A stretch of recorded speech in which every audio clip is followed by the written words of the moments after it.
basic application problem of what we just learned. So we have sample problem 3.8, right? And it says for 3.8, for the beam, reduce the system of forces shown to an equivalent force couple system at A, an equivalent force couple system at point B, and then in the last part, a single resultant force. When I reduce this to a single resultant force, I need to find X bar, don't I? You know that's equivalent, right, to these A and B. And the interesting thing about that single resultant force at that particular point, I can put my finger right there on that beam, right, and remove the supports. And that beam, if I can hold it up, would keep it perfectly balanced right there. That's the point. At that distance, that's the maximum moment that's being placed on the system for that beam. And that's important because if I'm going to design the thickness and the depth of that beam to resist that bending force, that moment, it's also the point of zero shear on that beam. Which kind of makes sense because all the force is acting through that beam, right? Anything other than that, there will be a shearing force associated with it. And we could actually, not that it's part of the scope of this class, but I could do moment, right, and shear and moment diagrams representing those forces and how they're acting along the beam to show you that that would be the maximum moment, the point of zero shear. But you will see that. Mechanical, civils, right, you'll see that in some future coursework, and biomedicals as well, you'll see it. All right, so, big question for you guys, right? Part A. It says, reduce the system to an equivalent force couple system at A. And my question is, how do you do that? What's the thinking? What's the critical thinking skills necessary to get the equivalent force couple system at A? Yes? You can make a couple at A for the first one, 600 newtons. Yes, when you say make a couple, right? You're going to some of the moments at A? Yeah. Good. And it's a force couple system, so what's the force? Start off with 600 newtons, that's first. Well, you're doing one at a time, I would say. Well, we're going to reduce this to a single force and a single couple acting at that point, right? So the single force would be the resultant force with it. So the resultant force is equal to the sum of the individual forces, right? 150, 600, 100, 250. And you've got 150 positive, right? It's acting up. 600 newtons acting down. That's why you actually said the right answer for this, but then as you went further, I realized that. I said, did he really do that quick in his head? I mean, it can be done, but 100 plus and 250 newtons down. And the answer to this is 600 newtons, but it's 600 newtons down, right? 600 newtons acting down. That's the equivalent force at A. And like Raj said, he is right. We run a generating couple here, right? Which I have it on the next slide. I'm not going to keep going with the math.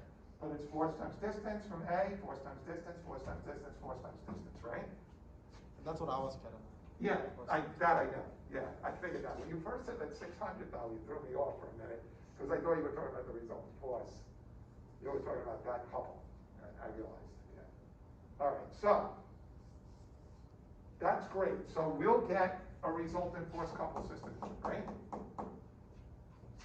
How do we get it at B? The resultant force is going to be the same, and then the sum of the moments, you would just be calculating that at B instead. You could. Is there another way? So since you already know what it is on the A Would side, it be the same thing on the B magnitude? side. Right. Yeah, look, if you know that this is 600 newtons here, and whatever this couple winds up being, right, whatever. When I find it here, equal and opposite force, right? That's my generating couple. 600 times 4.8, right? That's going to be my 2880. That's going to be my generating couple here. And because that's down, it's going to be a positive couple. 2880, 600 newtons. Plus, I got to bring whatever this is over to there. Right? Like we just talked about with the blob a minute ago, or the potato. Good. All right, and then we'll leave part C. The point is that we understand how to attack the problem, right? The rest of it is just math at that point. Yes? You could also just switch the signs for each number, right, since it's on the B side? The moments, Like no, if you're taking this in will still respect be to B? 600 newtons down, right? The Yeah, forces but of like the one- sign will switch and it'll give you a positive 600, then that will tell you that it's going counterclockwise, right? Well, if I'm trying to find it at B, you're Yeah. saying? Yeah, Well, if you sum the moments at B, it would still be 100 times 2, so it would be 200 newton meters. It would be 600 times 2 point, 3.2. 2 point, 3.2. 3.2. And whatever that is, 18, 100 or something like that. And that's gonna be a negative, right? And then that's gonna be your, excuse me, that's gonna be a negative moment, positive moment, and another negative moment, 4.8 times 150. So, and we'll talk about C in a minute, and then we'll wrap this all up. So, it wound up being 1880, okay, so that's the resultant force, and then R cross F, our force comes perpendicular distance in this case, right?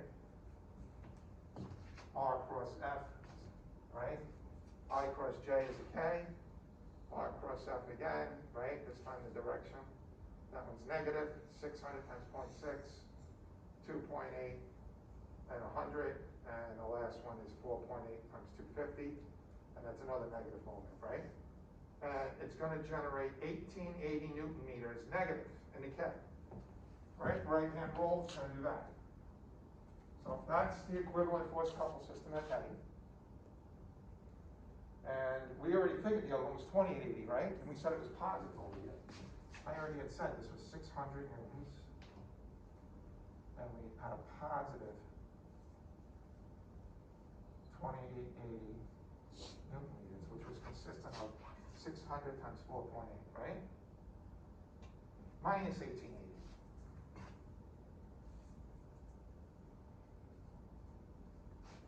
Right? That's the equivalent force couple system at B. Make sense? You were mentioning switch the sign, but it's gotta be equivalent. Once that's down, it has to stay, right? We can't change the line of action, makes sense? I think that's what you were asking, but I wasn't sure. But I knew we were gonna get here, so I figured I'd bring it up again. yeah. So we have 1,000, right?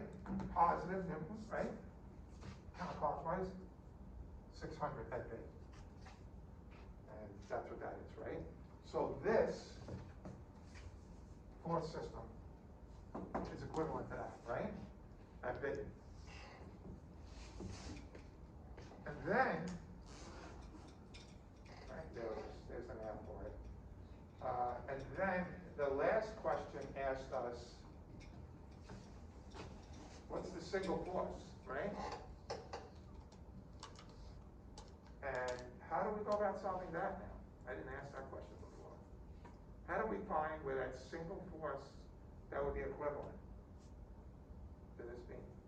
Remember before I was telling you it's literally perpendicular, I could just move it, right? So how do I move it? R cross, like not R cross, since you're moving, you just have to do the perpendicular line against it, which is just in line, so. So are you trying to say that we maintain that force? No, it would. Sure? It'd be the force times distance, but the distance would probably be in the middle.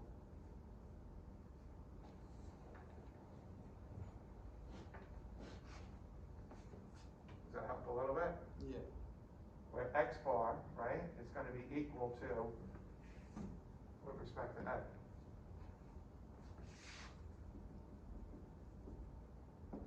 Where this, in this case, is 1880.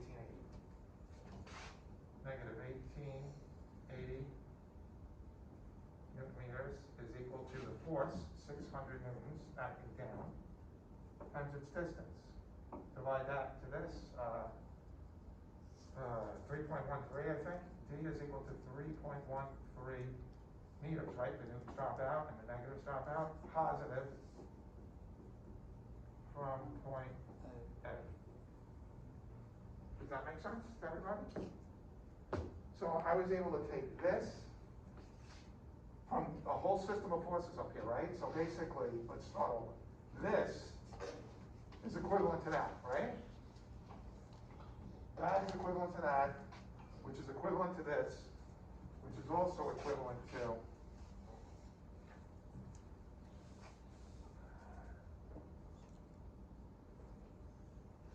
that.